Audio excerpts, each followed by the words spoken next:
We've got people who are coming from all over to see and celebrate DC 250 this year. That's the thing that you've really got to think about, what kind of security you have when you're connecting. 40 million people out there RVing with pets. There's a lot of pets that like RVing. Everybody has a journey in life, and we just need to help each other more than ever. RV Life. RV Life. RV Life. RV Life. RV Life. RV Life podcast. And we're back. Hold on there, Jim. You know, one thing I love about this episode is that every discussion touches on something RVers actually deal with, but from totally different angles. Exactly. We've got trip planning, online safety, family tragedy turned into a personal mission, and even a little behind-the-scenes look at RVing media. Hi, I'm Renee at RV Life. And I'm Jim. Thanks for joining us for another ride on the RV Life podcast. Today, John takes us just outside Washington, D.C., where Jennifer Gurevich from Cherry Hill Park shares how RVers can experience America 250 without having to battle D.C. traffic in their rig. Then I sit down with Robert Mahaffey from RV WebSafe to talk about cybersecurity for RVers. Whether you're banking, working online, navigating, or just checking email from the road, there are some simple things here you really need to know. Rose and Glenn bring us a powerful RV entrepreneur conversation with Jeff Bikos, the dad behind One Dad's Mission. We'll hear how his family's experience with Ronald McDonald House turned into a cross-country effort to raise awareness and give back. And Bob catches up with Jose Moniz from RVing Today as the show heads into its 16th season with new segments, broader distribution, and a familiar face joining for RV Tech Tips. All right, let's start in one of the top destinations RVers will be thinking about this year, Washington, D.C. With America 250 celebrations happening throughout the year, Washington, D.C. is going to be on the top of travel lists for many RVers. And D.C. is one of those places where having the right home base can make or break the trip. Driving a big rig anywhere near the city is not my idea of a relaxing vacation. No way. That's exactly why John is talking with Jennifer Gurevich from Cherry Hill Park. It's close to the city, it's built for RVers, and they help guests figure out transportation, tickets, tours, and all the little details that can make D.C. feel overwhelming. Here's John with Jennifer from Cherry Hill Park. Hey everybody, welcome back to the RV Life podcast. This is the destination section. My name is John DePietro, and I have Jennifer Gurevich with me, and she is at Cherry Hill Park. Did I get that right, Jennifer? You did, and thanks for having me. You know what? You were right outside of D.C., and folks, we could not do an RV Life podcast this year in 2026 without including a trip to America's capital city, Washington, D.C. And Jennifer and her family have been there for several generations, and everybody has told me that you have one of the premier parks in the entire United States, and we want you to tell us more about the park and what we should be expecting when RVers from all over the world, in fact, converge upon Washington during the summer months. In fact, Jennifer, if I'm right, they're already there. Yeah, we've got people who are coming from all over to see and celebrate DC 250 this year. There are events all year long, in addition to just the regular awesome things to see in Washington, D.C. Tell us specifically where your park is in its relation to the mall and all the tourist places. We're about 10.5 miles outside of Washington, D.C. There are a number of ways to get from our campground to the city. We typically recommend our metro system, which is really safe, really clean, really easy to use. Some of our guests prefer to Uber. We have some lucky guests who drive down and manage to find a parking spot, but we typically don't recommend that with our D.C. traffic. But there's lots of convenient, easy ways to get from the campground to D.C. And, I've driven through the city on many occasions, and I firmly agree not disagree. I firmly agree that if you can get into that area, the tourist area there without a car, you're much better off. Frankly, you can get your RV in a spot and not have to drive at all, not have to drive a centimeter to be able to get to Washington, D.C. Yep. We have buses, we have tour buses. Plug in and go. You even have a bus that goes to the metro, right? From the park right to the metro. We do. The city bus comes in and takes you to the metro, and then we offer an evening tour of the monuments and the mall, which is where it's really a beautiful area of Washington, D.C. and really unique at night. How many sites and what can you accommodate? We have approximately 400 sites, and we have spots as big as your RV wants. We can fit, big The 45. pushers, yeah. Yeah, exactly. Yeah, 50. exactly. Yep. Yeah, because a lot of people, they find out if they're RVing for the first time and they go to a state park or a national park, they weren't built for the big ones. They were built with, the trees are still too low and Mhm. the sites are too small and that type of thing. But it's good to know that you have modernized with the times, if you say. We have So all the comforts for RVs big and small. Yep. We have tent sites, we have some rental units. We've got it all. Okay, so tell me about the rental units because you know what? There are so many people that enjoy the RV lifestyle, but for some reason or another don't want to, there's too far to drive for a weekend or anything like Mhm. that. So people could fly in and stay at your property, right? People can do that. We also have a lot of people who will travel with family, and so they'll stay in their RVs, and then their family who they're not campers will stay in our rental units. We have cabins that have all the comforts. They have water, electric, air conditioning, full kitchen, full bathroom. We have more rustic units, and then we have a couple what we call cottages, but they're rental homes for large gatherings. Hmm. So for the months of July and August, reservations are still available. We're still taking reservations, absolutely. 4th of July is pretty booked up, but other than that, we've got some spots available all year long. And like I said, there's DC 250 activities going on throughout the year. Throughout the year. Now, Yeah. what are the key factors to consider if you're going to RV to DC as far as other activities that are going on and, finding a central location like your place and then emanating from there on a daily basis? Yeah. Well, number one is we recommend planning ahead. There are some museums that require time tickets. They're free museums, but you have to get tickets ahead of time. And then if you're interested in actually touring with your representative, that you would have to reach out to them in advance. Talk about that because a lot of people are not aware of the fact that there are, I don't know if White House tours are available anymore, but there are tours if you contact your senator or your congressman. Yes. We actually, I think, so you'll have to forgive me. I'm not in our concierge department, but I believe they recommend contacting your representatives and then also your senators. And then they can help hook you up with whatever guided tours they have access to. So often that would be, the House of Representatives. Sometimes White House tickets are available and sometimes the Supreme Court. Okay. Because I know that we've taken that. There's that little subway that goes from one House office building to another. And, and you get to eat in the congressional dining room, which, they're all public. And if my understanding is correct, that most of the attractions in Washington there's no charge for them. Almost everything is Right. free. It's paid for by all of our Well, taxes. we paid for it. Yeah. We paid for it, yeah. So you might as well come and enjoy it. And that's where contacting your representative ahead of time or getting those time tickets allows you to be able to have access to everything that you want. Now, if you are camping with us, we have an entire concierge department that we recommend you either meet with when you first arrive, if you have a long enough trip, or you can reach out to in advance and they can help set you up with itineraries. They can help recommend specific museums that are going to work for you. They're going to help if you have to get down there for a tour at a certain time. They're going to help figure out what time you need to leave the campground. We have that resource available for our campers. Okay. And that's very important because the area can be pretty well spread out. I mean, if you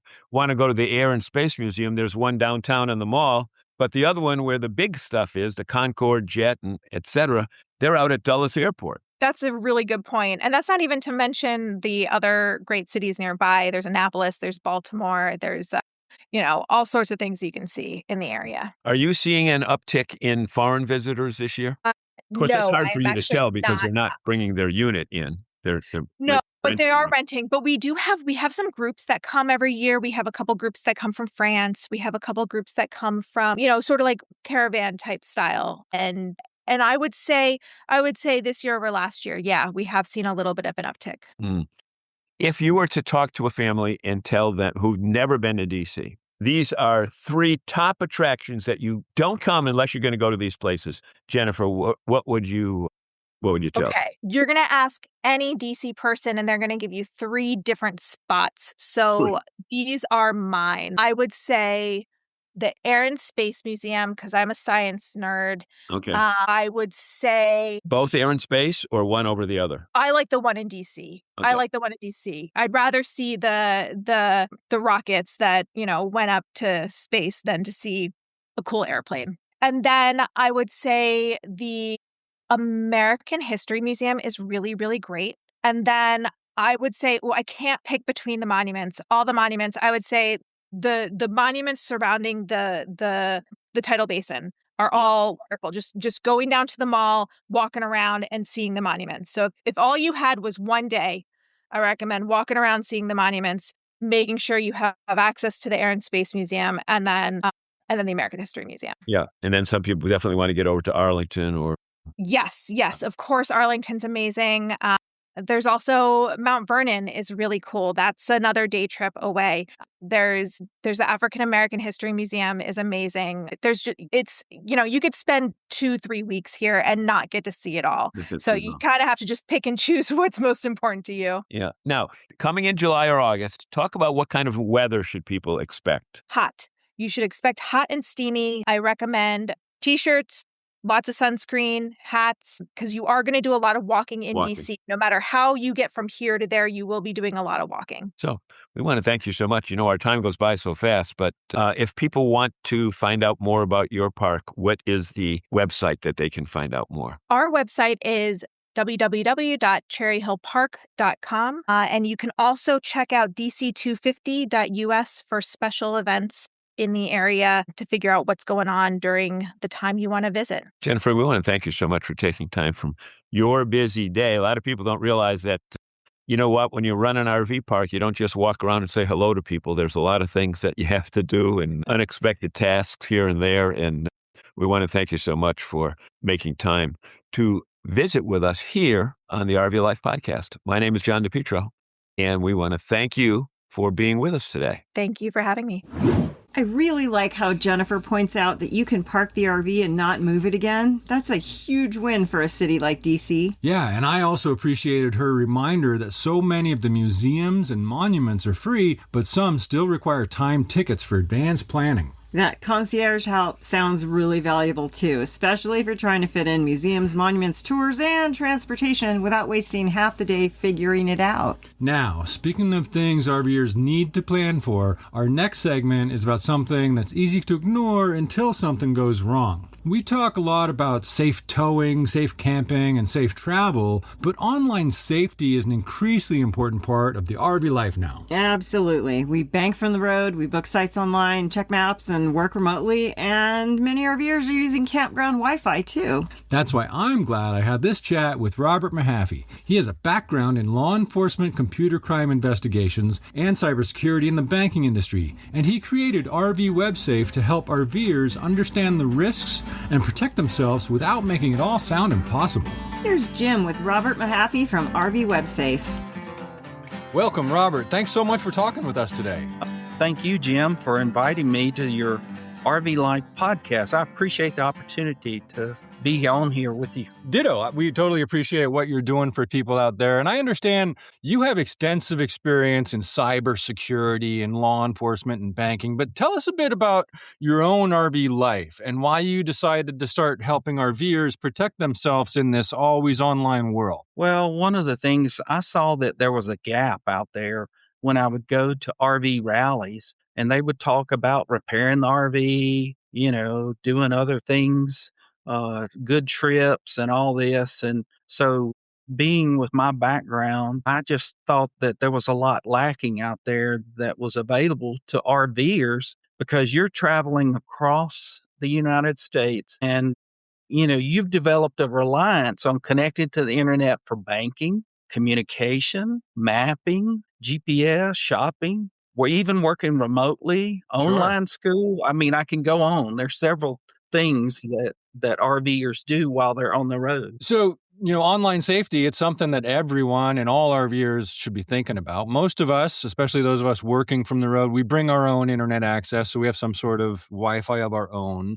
But some people are still using public Wi-Fi. How is safety more of a concern on the road than in a typical house or office environment, or is it? Well, one thing you have to think about, when you're on the road and you go to some of these campgrounds, they usually offer free open Wi-Fi that you can connect to. And so sometimes you've got to think about it this way.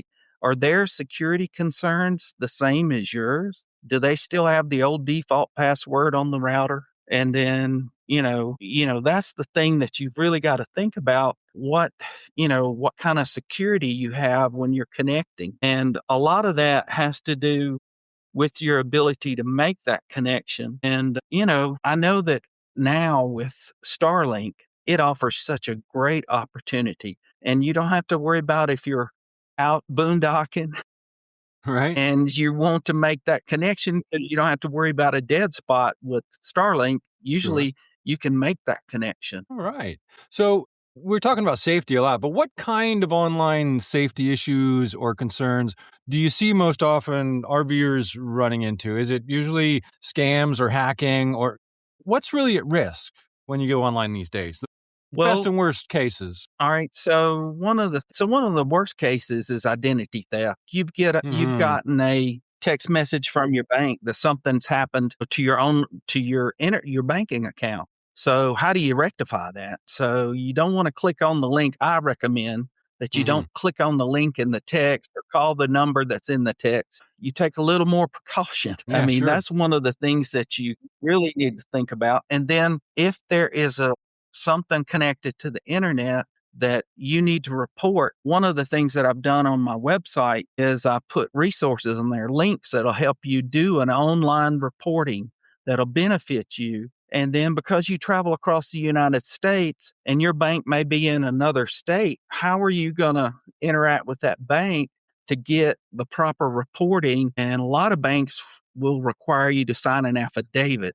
That helps further the case when there's an investigation about theft. Okay. Are there preventative measures people can take? I see ads all the time for, I forget the actual name of what the service is, but ID protection, those sort of things. Is there any sort of things you recommend or recommend not doing out there when you hear about these services? Is there preventative measures people can take? Well, one thing that you can do with banking and credit cards is set up alerts. So they alert you when there's charges to your account. And that one thing that really benefits you, it really helped my wife one time when she was playing pickleball and somebody broke into her car where it was parked out there and got her credit cards. And while she was still playing pickleball, the bank contacted her and said, "Hey, did you just charge $2,000 worth of gift cards at Sam's?" And, Right. it was kind of funny because she's playing pickleball with her sister out there. And she said, "No, can you cancel that account?" And so that was one of the things that you need to really set up. Another thing that RVers, you travel from state to state and you go use gas pumps. Mm-hmm. That's one thing I talk about all the time is people on mom and pop gas stations, they'll usually put skimmers on the outside pumps way away from the front window of the store. So I always advise people, hey, use the gas pumps in front of the store to avoid the skimmers, because when you use that credit card or debit card at the gas pumps, they can steal your username and password, your PIN number, and then put additional charges on that card. So that's one thing as an RVer when you travel that you need to think about So doing is the paying more attention to the gas pumps. these skimmers and paying attention to them, I'm often looking at the pump to make sure are these so these skimmers you call them, they're put there by nefarious actors that actually interface between you and the gas retailer. So it's a physical device. Is there a way to identify them? Well, some of the devices are really slick. Wow. I think one of my links on the websites, I also do a blog on my website and I usually post things that are ongoing or current. And one of the things that happens is these devices are so slick, they slide into the slot and you do not know. And then they have to have a camera where you punch in your PIN. So when I'd go to ATMs, my wife laughs at me all the time. I go to ATMs and I'm grabbing the devices that I'm going to put the card in and I'm pulling on it, tugging on it, make sure it's attached and not just temporarily glued on there. But Smart. usually to retrieve the data that's stored on the device, they just pull up to it and Bluetooth into it and download all the data. And that gives them the opportunity to go out and utilize your credit card. So aside from, being aware at gas stations and putting some alerts on your bank account, are there other simple steps RVers can take to stay safer online while traveling, whether it's through their accounts or their own hardware? Well, one thing that everybody should consider is always secure your device, update the software on the computer or the smartphone and the apps that are on there. That's one of the biggest things that I always tell people is update the latest virus protection that's on your laptop or your smartphone, and then also enable multi-factor authentication Mm-hmm. because that will help you. Two-factor authentication, whether it's biometric or a code that is sent to you on your phone, that's some simple things that you can do. The very basic simple thing that you can do is make a strong password. Mm-hmm. And I harp on this way too much, but you can also, when you use strong passwords, I always give people tips and things and let them know, hey, don't reuse the same password on several accounts. One safe password that you can use is the dog runs far today, or a word. It's a statement that you're familiar with that you use all the time. And then you can add like an exclamation point and a number at the end, something like that. Mm-hmm. That gives you a way to remember that password, but it's longer. The longer the password, the harder is it to get in there into the account. And then don't provide your personal information over the phone to or on the computer unless it's a trusted source. I mean, somebody I get text all the time that says, hey, we're going to meet today and I sure would like for you to come, or hey, who are you? Or things like that. And Mm-hmm. I always block those. I don't ever, Sure. I get those all the time. But I mean, make sure like when you get a text from the bank, usually the banks, they won't text you like that. They'll send you an alert in the app usually, and that app will alert you that, hey, you got a message in there. And so that's one thing that you could think about. And then another thing is, I tell this to people all the time. If it sounds too good to be true, it usually is. So criminals, malicious actors, they will use confidence tactics or pressure tactics trying to get you to give up your money or private information. If someone says to you, act now, don't hang up, only say what I tell you to say. Don't trust anyone. Do this or you'll be arrested. Move your money to protect it. Buy gift cards. Go to a Bitcoin ATM. And we call that a clue in investigations. Okay. It sounds too good to be true. It usually is. That's for sure. And that's some good tips there. One thing I always do if I get a slightly suspicious email or text, I'm not going to reply. I'm not going to click. I'm going to log into that account and see if I have notifications, because they're going to notify through my account. And then I know I'm dealing with the source. So any other suggested measures there for identifying suspicious activity in this world of AI? People are faking stuff so much that you might think it's your friend. What can we be on the lookout for? Well, I'll give another example. One morning I was leaving, going to work. I kissed my wife goodbye. She left, and she's a school teacher. She's retired now. And I'm at work, and I'm sitting there on my computer, and I'm logging into work and doing a whole bunch of stuff. And all of a sudden, I get an email, and it's from her on her email account.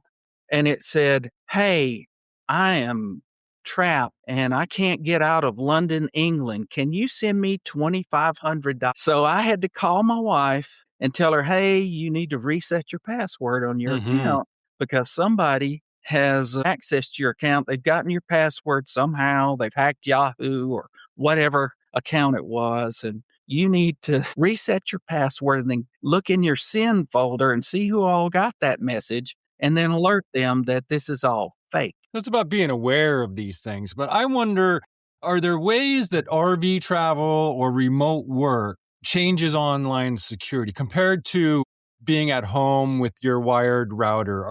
either in terms of risks or safety measures. Is there any difference being on the road, or should we just all be aware all the time? It's really funny with the connectivity that you have as you travel with your RV. Many of the same concerns that you have being at home are the ones that are, on when you're out in your RV. So, one thing you think about, you're constantly on the move. You must look at where you're securely connecting to the internet. Is an open Wi-Fi at a cafe or a library, is that safe or secure? And then the Wi-Fi at the campground is another thing you need to consider. And then I tell people about charging stations. One of the big scams that used to occur was into the airports. There was a device that was attached to where these charging stations.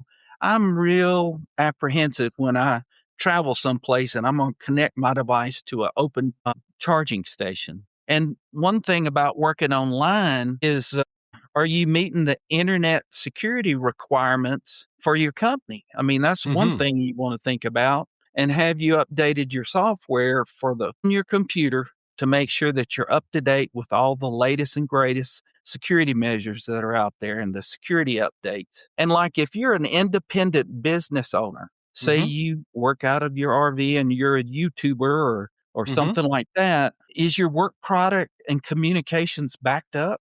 How will you recover your data lost to malware if you get a malicious software on there and it freezes up your computer or crashes? Or as you're traveling, somebody steals your laptop or steals your smart. And then do you have some kind of disaster recovery plan or a business continuity plan? And then, again, working online, remote work, time-sensitive communications. I've got to be on a podcast at a certain time, Right. and I want to make sure I'm not in a dead area where I can't get a cell phone connection or an internet connection. So, those are things that, travel and working remote, you should think about. I was going to ask you about specifically the working online and the connections. I wonder, should RVers think about tools like VPNs and other security options? Are these necessary for most use cases, or do you have any recommendations when an employer requires a landline, usually because they require a VPN? And listeners might want to know that's a virtual private network, right? Right. Well, there are many things that you have to think about when you're trying to work online and have that connectivity and it be constant and consistent, especially if you're in a Teams meeting or a Zoom meeting or something like that. You should always secure your devices because, they come from the factory with a factory password on it. And so you need to reset that. The admin password to the device needs to be strong. And then lock down your router so nobody can access your network and use up your bandwidth is another thing. Sure. And then a virtual private network, and that's basically an encrypted tunnel between devices. And they're great for communications to bank and to work and connecting to a corporate network. And when I worked at the bank, I used their laptop and their work email and a VPN. And this was a requirement. I couldn't use any other device to connect. And online working meeting apps, you want to be sure you're up to date on the software on those. And, cost usually comes into play for all security decisions, work or RV use. So one thing like Starlink, I've never owned Starlink, but, I know that they offer packages for RVers and they're fairly expensive, but hey, you got to think about, I've got to be able to connect and talk to my boss. So, and it's got to be a secure communication. Yeah. And like you mentioned a VPN, we talked about it a little bit. If I'm just streaming TV, I don't want to be using a VPN because the VPN is going to slow down the traffic because of the way it traverses the internet and the security checks, the communication will require it for it to go through. Usually portable Wi-Fi devices, cell phones, they're mostly secure, but that doesn't mean that if you click on a bad link in an email, you're still going to download software, even if you're in a VPN. So, there's just a lot to think about when you're out there on the road. For sure. It's all about being aware and knowing your devices and maybe hiding the name of your network and changing the default password and that sort of thing. But let's talk worst case scenario for just a minute before we wrap up here. Let's say someone realizes they might have just got scammed. Maybe they provided credentials through an email or a text or downloading something. What's like the first immediate step people should take? And then what do they do next to prevent it in the future? Well, immediately, I recommend, I'm going to kind of go through several things that I recommend that you do. I recommend you contact your bank and you talk to them directly. Use the phone number that's on the back of your debit card. Call that number. Don't call the number in the text that you've received, or click on that link and think these people are there to help you. Right. Always use the number on the back of the debit card, and you need to act fast, because if you think the criminal has access to your account, they are professionals. They know how to act fast. They know how to gain access. And then you call and confirm that they did not send you the text. And some banks at that time will confirm over the phone. They have to confirm that you're the valid account holder. So this is to protect you and the bank. So they want to confirm. And then once you get that worked out, ask the bank to freeze or disable the account to protect whatever funds are in there. And then you can also ask the bank to force logouts associated to the account. Because somebody, and again, I talk about criminals, they do this professionally. They're going to access it as fast as they can to gain your money, your funds that are in there. So you can ask the bank to force logouts and freeze that account. And then you want to talk to the bank and see if any changes or charges or withdrawals have occurred. And that's one of the things you want to make sure. And then, you want to make sure the account holders are all still the same. And then you want to go through the process of like resetting your password and possibly your username. And then you want to ask the bank to monitor transactions on that account more closely. Some banks just go ahead and close it out and set you up a new one and make you go through all the steps. And then the bank will usually ask you to sign an affidavit to indicating that helps the case as it proceeds through, investigation, whether it's investigation in the bank or investigation with law enforcement. Robert, thank you so much. I could go on and on about this stuff, but bless your heart for what you're doing. You're offering this basically free public service. Can you tell people where they can learn more about these free resources that you have to offer? Yes, Jim, thank you so much for inviting me to your RV Life podcast. And to get more about RVWebSafe.com, that's the website. And it's on the internet. It has links, and I have a blog. And what you can do is look at that blog, because I know one of the posts that I put on there was about toll fees. You'd get a text that say, hey, you passed through this state and you went on this toll road and you owe us $150. I've seen those. Things like that are great on RVWebSafe.com. All right. Thanks so much for sharing. Please keep up the good work. All right. Thank you, Jim. Immediately after that conversation, I started thinking about all those passwords we need to update. Whoa, and how everybody should stop to think before clicking any links in a text message. Exactly. I think Robert's best suggestion was to slow down. Verify anything suspicious via the official website or phone number, and don't panic. You can't let fear or pressure make you act too hastily. Internet security is one of those things we don't think about often, but it really matters. And now we go from protecting yourself online to a story about helping others in a really big way. We met Rosenglen's next guest when I saw the graphics on his rig. He rolled into the park we were staying at, and I tend to stalk any potential guests we see. Yeah, you do. But Jeff was happy to talk with us, and he has one of those stories that takes your breath away. Jeff's daughter Haley went through a life-threatening health crisis, and his family spent 254 days at the Philadelphia Ronald McDonald House while she was fighting for her life. Now Jeff is giving back through One Dad's Mission. He's riding his bike across the country while his wife Liz follows in the RV as his support crew. This conversation focuses on the fundraising, partnership, and nonprofit side of that mission, including what it really takes to ask companies for support with integrity and authenticity. Here are Rose and Glenn with Jeff Bikos. Jeff, welcome to the RV Entrepreneur segment of the RV Life podcast. We are so honored to have you with us today.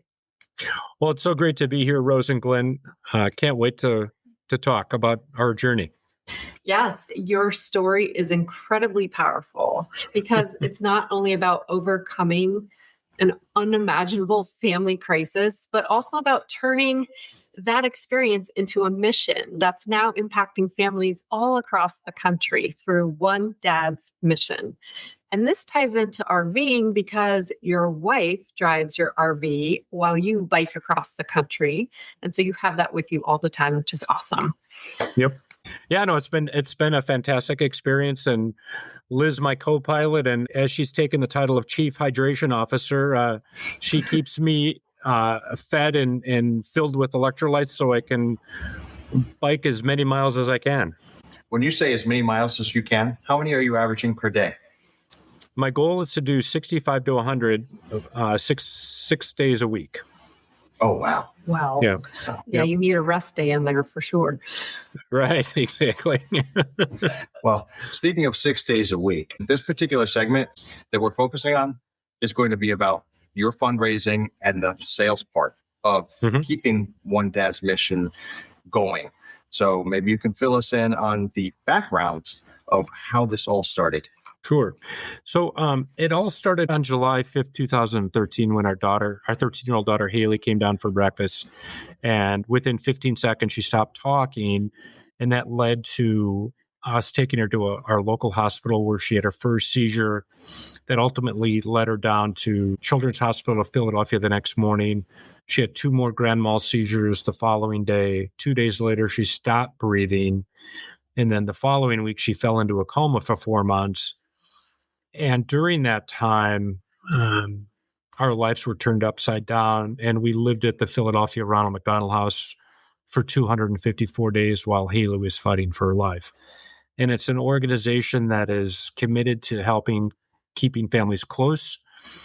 We were minutes from the hospital, and so if we needed to get there quickly, we were able to do that. They provided all the comforts of home at no cost, and it was just a lifesaver. So I learned a lot about the organization and how they're funded and how they have a great staff of people and an amazing amount of volunteers to keep these families close during difficult times. And so now that we've recovered and Haley is completely cured in our miracle today, and we wanted to give back to help the organization because it is really community driven and it's funded by local businesses, people, and as I mentioned, volunteers.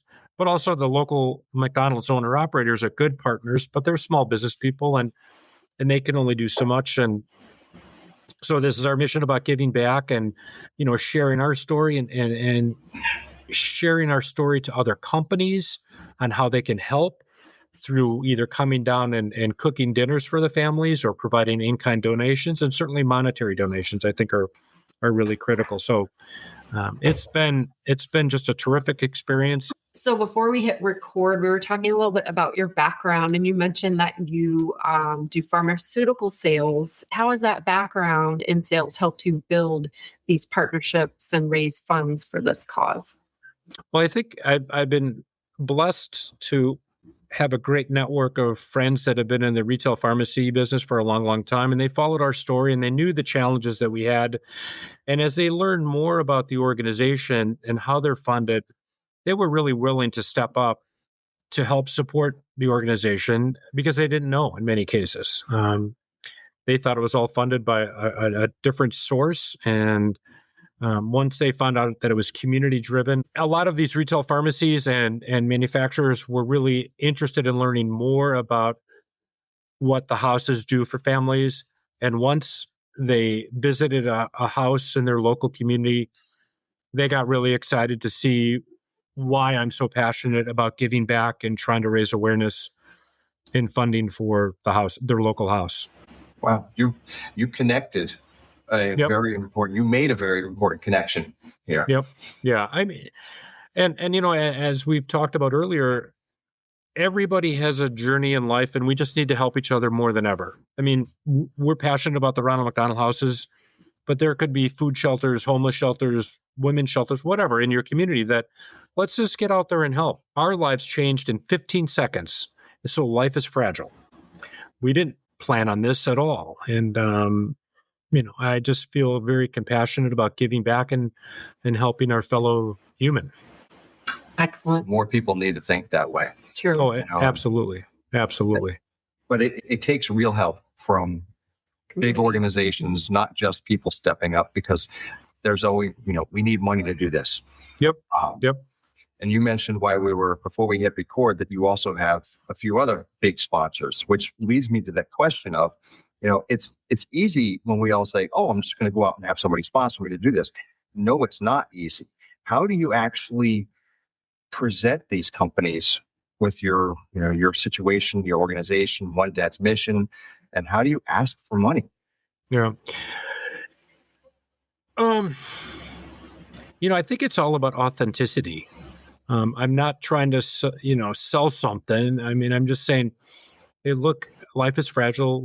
Our life's changed, and again, in 15 seconds. And how much do you know about what the Ronald McDonald Houses do for families? And a lot of times people don't really know. So then I tell our story, and they go, "Oh my gosh, we've got 13-year-old children too," or we had a friend that lived at a house, and we know how valuable that is. And it's like, wow, how can we help you? So that's why I've had a lot of companies really step up and say, we need to help you, Jeff. We need to support you. This mission is too critical. When your kids are sick, everybody's sick in the family. And it's been incredible. It's been very difficult. I mean, I'm not saying it's easy by any stretch, but you just have to keep talking and diving into some of the research of what these foundations are doing and how they help their community. And I've just been lucky to be able to connect with many, many companies and gain their support and their trust in me. Sure. We did a ride in 2024, and then I was in the Netherlands last year, and now I'm doing the 6,000-mile bike ride. And they believe in me and trust. It's trust as well, right? So. Well, it's conviction. I can't. Your conviction for this is off the scales. Anybody who gets on a bike and just moves that far, and has such passion behind the story. So I get it. Yeah, thanks. It's been great. So it sounds like, I don't know if you've ever really had to pitch to a company. I mean, have you had to do that, or they're in the beginning at least? Oh, all the time. Okay. I mean, even though I know these people, I'm still pitching the idea because it's unique, and it's not like a traditional advertising campaign or a marketing campaign. And I've just had to share our story and why I'm doing this and how a brand could help. So, for example, we had a meeting with the chief marketing officer of Suave Brands, and Suave Brands, shampoo, body wash, conditioner, and I shared our story, and this chief marketing officer said, "Jeff, we're in. How can we support you?" And I turned to Liz and I said, "What just happened here?" And because I'm like, they're a multi-billion-dollar brand, and they could pick anybody. And and they just said, Jeff, there's nothing more important than starting your day with a good warm shower with good products to start your day. And no matter what your situation is, you just want to start the day off on a good note. And they said, Jeff, what you're doing aligns perfectly with our brand and what we want to do, and we want to support you. So they're going to donate all sorts of product to all the Ronald McDonald Houses across the United States. Oh, that's huge. Huge.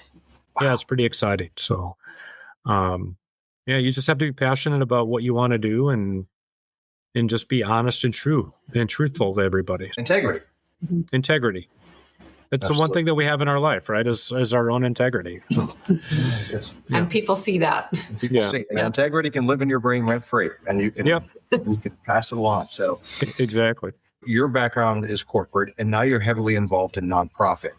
Mm-hmm. But from the lens of like an entrepreneur, what do you think are some of the mistakes people make when trying to build partnerships to secure these sponsorships?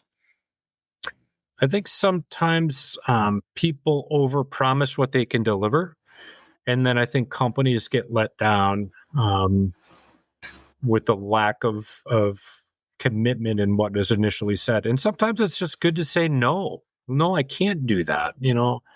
I know I've had a couple of partners say, "Hey, I need 6 posts on social media every week. And I'm like, guys, I can barely do one post. I mean, after a long day of riding and all of the logistics that we go through, and I'm like, I just can't do that. It's just too hard. And it's okay to say no, because it's fine, because it's who you are, and it adds to your credibility. So I think that's the biggest thing.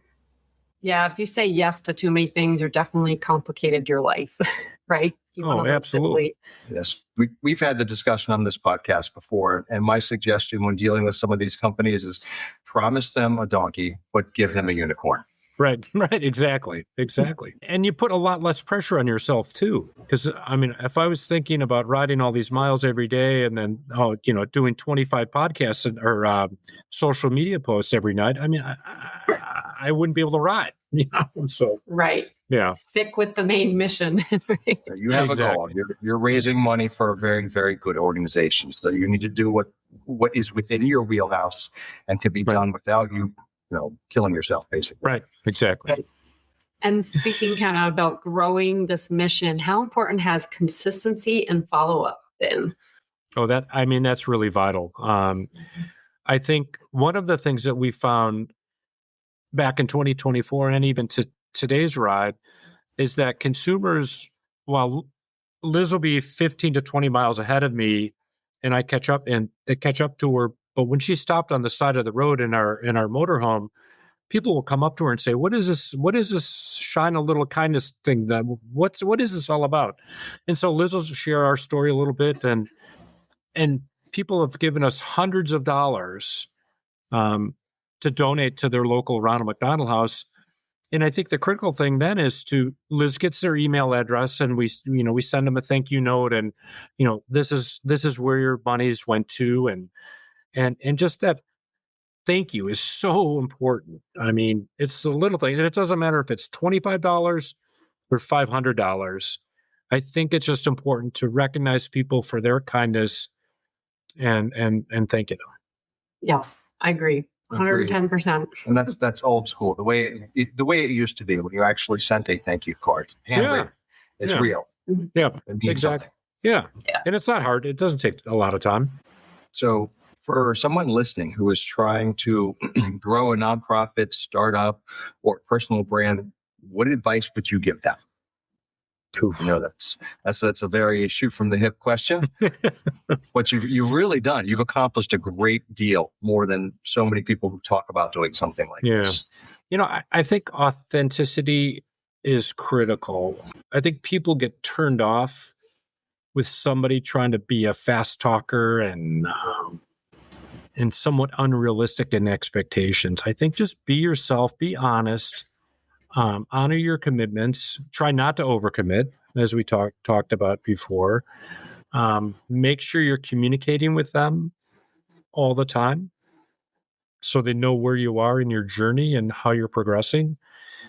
And I think it feels like there's some simple things to do, and somehow they're the hardest things to do, I think, at times, which is kind of ironic, right? Because I think we, as humans, we overcomplicate things too many times. Let's just keep it simple and try not to do too much, right? I think a lot of entrepreneurs that I talk to, they say, well, we can reinvent everything here in this platform or whatever it is. And I'm like, just do one thing at a time, And then as you develop and grow, you can add more pieces onto the puzzle, but just do one piece right now and do it really well. I think is critical. So, Jeff, that's actually a really good answer. Oh, is that That's a really good answer. Yeah, thanks. So in this year, in 2026, you and your wife, Liz, are planning to visit every Ronald McDonald House in America. So for listeners who want to support the mission, volunteer or donate, where should they go? Sure. Well, let me just preface something. So it's a 2-year journey because next year our daughter Haley is getting married. So we've got to take a little bit of break to do this wedding thing, right? So I think that's a good reason. Yes. Yeah, I think so. And so I think for the listeners, go visit your local Ronald McDonald House. One. see the incredible work that they do in your community and see how you can volunteer there. But follow us on onedadsmission.org is our website, and also on social media on Facebook, Instagram, and X at One Dad's Mission. Join us, and if you see us on the road, honk. Don't hit me, but honk. Or say hi to Liz if she's at the side of the road. Excellent. Yes, that'll be all in the show notes as well. Yes. Okay. So, Jeff, is there anything that we didn't talk about today that you feel like we should have talked about? No, I think we got it all. I feel pretty good. I mean, I think the one thing I've learned about nonprofits is there's a different mentality versus when you're in a for-profit company. But at the end of the day, a for-profit company is selling a product or a platform to meet shareholders' expectations or meet company revenue goals. I think nonprofits, sometimes it feels like they're just asking for something. But they are a business too, and they need to fund their organization, and they need to keep their administrative costs low so people know that the majority of their money is going to help the cause, not for administrative costs, right? And so they get a little, I think, for me, it feels like they're a little bit timid in asking. But at least in our journey, you're helping sick families. And so I think that's a little bit different, right? But you're still selling something or you're promoting something, right? It doesn't matter if it's a product or a charity. And I think, I don't know if I'm explaining myself right for this. I think that's great. There is a difference when you talk about that nonprofit versus profit. But you're both asking the same, But they're similar. They're different, but at the end of it, you still have to keep the lights on at your nonprofit, right? And yes. Right. There is a cost to doing business. Yeah. No matter who you are or what you are. Absolutely. So awesome. Well, when am I going to get you guys on a bike ride then? You got to come to Phoenix. Not in the summer. Wait until August. We'll ride with you then. Yeah, I know, right? Jeff, this has been absolutely wonderful having you on today. Thank you so much for coming on and joining us. Thank you. Oh, it is our pleasure. Thank you for reaching out and talking. It was a great to meet you all, and to all the listeners out there, thank you very much for your time. That's such a powerful example of turning gratitude into action. I can't imagine going through that, let alone turning it around into something so powerful. And positive. I love what Jeff said about not overpromising. That's such good advice for anybody building a nonprofit, a business, or just a personal brand. Promise what you can actually deliver. Keep the mission clear, and don't forget the thank you notes. That part stood out for me. Follow-up really matters. People want to know their kindness went somewhere helpful. Speaking of meaningful, Bob takes us behind the scenes of the RV media world now with a TV show that's been around for a long time. For 16 years, RVing Today has been providing practical RV lifestyle stories, destinations, product reviews, plus maintenance and travel tips. 16 years is pretty impressive for any kind of media, and it sounds like they're continuing to evolve with the times. From traditional TV to streaming to individual online segments, viewers can watch when they want. Bob talks with executive producer Jose Moniz about the new season, expanded station coverage, and a new Tech Time segment with Jessica Ryder. Here's Bob with Jose Moniz from RVing Today. All right, welcome back, and we got Jose Moniz, the executive producer of RVing Today. Jose, we haven't seen you for a while. What's new with the show? Oh, we're a year older. We're celebrating our 16th year. Has it been 16 years? This is our 16th year. Wow. Yeah. It don't ask me where it's gone. I don't know. It doesn't seem like it. But when I start looking back at some old video clips from the Louisville shows, I'm saying, yeah, it's been 16 years. Wow. That's amazing. Coming up with a new season? Yes. Yeah. Starting this coming month, we start our new season. And, we've been gradually changing things to keep up with times. And, we're bringing some old things back into the show and bringing some new stuff on board where we're kind of excited about. And, for a long time, we had the Pause on Board segment. Yeah. when you've got 40 million people out there RVing with pets, it's a lot of pets that like RVing. So that turned out to be a great segment. Of course, our Dr. Fitz that was with us for years, she had a baby and kind of like out of things now. So we're redoing that whole segment. Yeah. And then we're really excited with a new segment we got coming up. It's called Tech Time with Jessica Ryder. Yeah. Very well known too. She's a great resource in the industry. She is. And it's amazing that, it's kind of a male chauvinistic thing where, it kind of looks weird with a woman coming up to repair your RV, but she is a certified licensed, RV technician. And she also teaches and does seminars too. But not only she's had her own RV maintenance, mobile maintenance operation for the last 5 or 6 years. Right. And she did a lot of work with the RV Women's Alliance and RV Technical Institute also. Yeah, she's a wealth of knowledge. So we've had her on some of our other programs. Yes, and that's why, she knows what she's talking about. Yep. So, and the fact that she can address a lot of our viewers, half of our viewers are women. So, she can address that market too and do it in her own fashion because she's got a unique way of presenting things. Yeah. So we're looking forward to that segment. It's kind of, it's one of those segments everybody used to seeing. Like we've had, Mark is very, very, we work with Mark Polk for many years, and Mark is fantastic. I mean, the guy's a wealth of knowledge. Oh, yeah.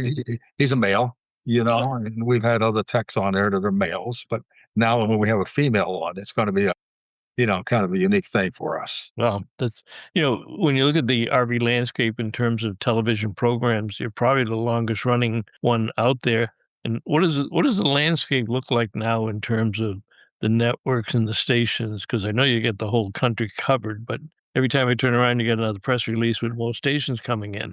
Yeah, it's been, it's the TV media industry is probably as messed up as the RV industry is. With all the mergers and buyouts and everything. Yep. A lot of times it's detrimental to, what you're doing. But for us, thank God it's worked out for the best. We've grown horizontally over the last few years and slowly, but it seems like, stations that we had, independent stations, got bought out by, say, like Nexstar Media. And of course, Nexstar is the largest in the country. I think they got 200 and some stations. But they bought out some stations that we were on, and they contacted us and said, "Can we put your show on a few more of our stations?" So we're delighted with that. And that started a couple of years ago. Then just this past, I think it was 2 or 3 months ago, they approached us and said, "We're going to authorize you for all of our 200 stations." Well, even though we go station by station, I mean, they may not have room for us or whatever, but we're automatically authorizing all of their current and upcoming stations. Mm-hmm. So that's a huge jump for us. Then right after we got Nexstar, we got Mission Broadcasting, which they're smaller. They got, I think, 46 stations. But they already just put us on 4 of their stations. So the expansion is good.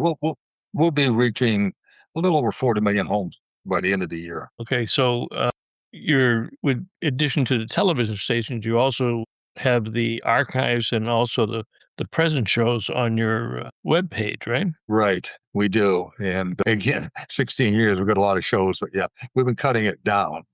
I think we covered the last 5-6 years, something like that on there. Yeah. And a couple of older ones that we like. We're also on streaming too. That's the unique thing too. I mean, it's like not everybody, people say, "Oh, television is dying." No, it's not. It's dying for people that tune in at 3:00 to watch a show. They don't do that often. But they'll turn around and put it on their DVR, or they'll go to streaming. Every one of our stations carries our show on their streaming systems. Wow. So, that's a whole thing we license separately. But so I mean, whether you're on, Fox in Oregon or you're on ABC down in, Tuscaloosa, if you want to watch our show on their streaming system, you can. Gee. So how many homes do you think watch it every week? We have, on average, the last Nielsen ratings we got is around 320 to 350,000. That's great. Wow. And the unique thing about it, you got to remember that most shows, because we're syndicated to all these stations. Yep. Most shows, and there's some great RV shows out there, but they air on one network, and whether it's like Discovery, they may air for a week or so on there, and they'll be back on there a month or 2 later. We're on 52 weeks a year. And because we have so many stations and they're all independent, it could be ABC, it could be Fox, could be CBS. They air us at different times of the week. Yeah. One, like Ness in the New England may air us on Saturday morning.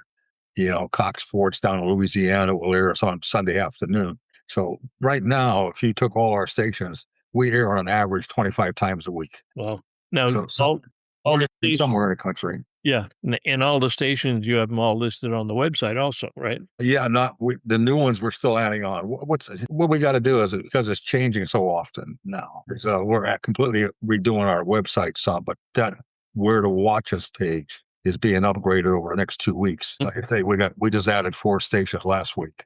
We're adding another 2 next week, and it's just a constant game right now. So for people who haven't seen the show, what's the URL they should go to for the show? Our website, it's RVing Today. RVingtoday.tv. Super. Fantastic. Yeah, and they'll see past shows. Yep. They'll see what we've done on Vimeo carries our complete show. But if you go to YouTube, you can see the complete show. But you can see independent segments from each show. In other words, you just want to watch the Paul's on Board segment on show 13. You can do that. So you don't have to watch the whole show. What happens when you watch the television? You're not sitting there with a pen and paper. So you're watching the show and you see something you like or you're really interested in. It's like, oh, geez, you don't have to go to our YouTube page and watch the whole show. You can watch that specific segment. Interesting. I didn't realize that. Yeah. We just try to do practical stuff. Mm-hmm. We're not super technical. We just do practical stuff. You keep it easy and keep it understandable. Yes. I figure if I can understand it, most everybody can. Well, that's fantastic. I really appreciate you joining us this afternoon. And I know we're going to have you on RVing in New England this week also and bring people. That's right. Yeah. So we'll figure that out also. Now, when does Jessica's series start? Is that with the new season? Probably the first week in July. We're doing segments now, and we got a couple sponsors interested in coming on board for that segment. We're working with them, and so it'll be probably the first week in July. She'll be starting her segments. Great. We'll be looking for that. RVing Today. Anything else that you want to say to our fans before I let you go? No, it sounds fine. We just watch the show and tune in, and we'd appreciate it. All right. Thanks, Jose. I appreciate you coming on. Thank you, Bob. Have a great week. Yes, sir. Take care. We had a really nice mix here today. Big city travel, cyber safety, a mission-driven bike ride across the country, and a look at how RV television keeps changing. I like how practical this one felt. Plan ahead for DC, folks. Protect your accounts, keep your mission simple, and use the resources that are out there. And maybe don't drive your RV into downtown Washington, D.C. unless you really enjoy stress. Yeah, that too. Thanks for joining us for another trip with the RV Life Podcast crew. Get complete show notes and links for Cherry Hill Park, RV WebSafe, One Dad's Mission, and RVing Today on the episodes page at podcast.rvlife.com. Until next time, enjoy the journey. And if your summer travel plans include looking your best in vacation photos, just remember... Hot. You should expect hot and steamy. RVing is more than just a hobby. It's a community. When you join RV Life, you're not just gaining access to a suite of tools. You're becoming part of a vibrant community of fellow RV enthusiasts. Share your experiences, learn from others, and make your RV journey even more memorable. Visit RVLife.com to become a part of our community and start making connections that last a lifetime.